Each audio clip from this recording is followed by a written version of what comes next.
few months ago, I was trying to figure out what I was going to do at the reunion. So I have this group of women that I meet with every month to have lunch. We call ourselves the Ladies Who Lunch. And I was saying, oh man, they've heard the funny voices, they've heard the vamp songs, that, what am I going to do? And they all said, pretty much in unison, tell one of your stories.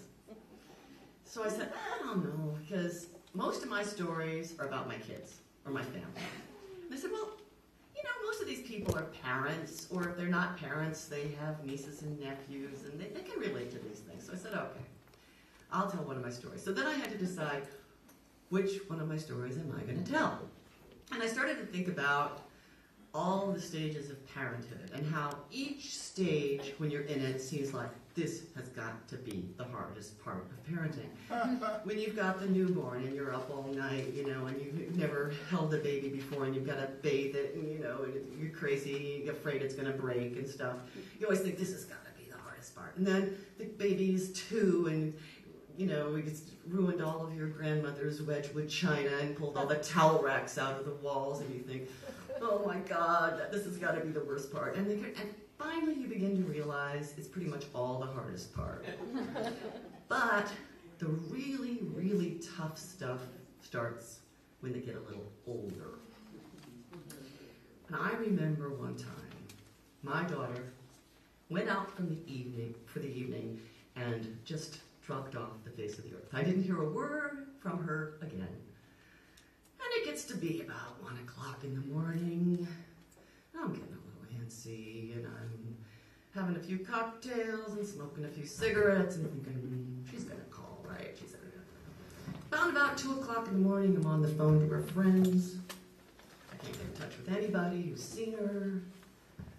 Around about 3, I'm calling the hospitals, the police. There haven't been any major accidents. Nobody of her description's brought into the emergency room. But if I want to find out if she's been arrested, there is a number I can call.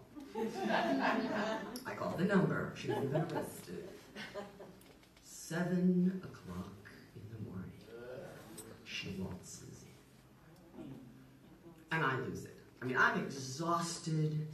I am just so pissed off. I had the initial relief that she's home, but that passes like that. And I let into her for 10 solid minutes. I'm screaming, I'm yelling, I'm bringing up every rotten thing she's done since she was 3 years old. And I run out of gas after about 10 minutes, and I end with, and I know you drink, and I know you've had sex, so don't you even try to deny it. So first, I get the look. And all you parents here know the look. It's that look that says, you're the worst parent who ever lived. I hold you in utter and total contempt. And it goes like this.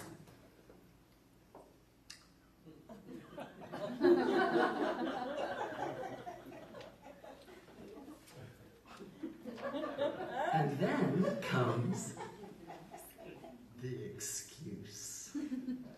She looks at me and she says, Mom, I keep trying to tell you, I'm 32 years old, I'm married, and I don't live here anymore. Now take the baby, I'm late for work.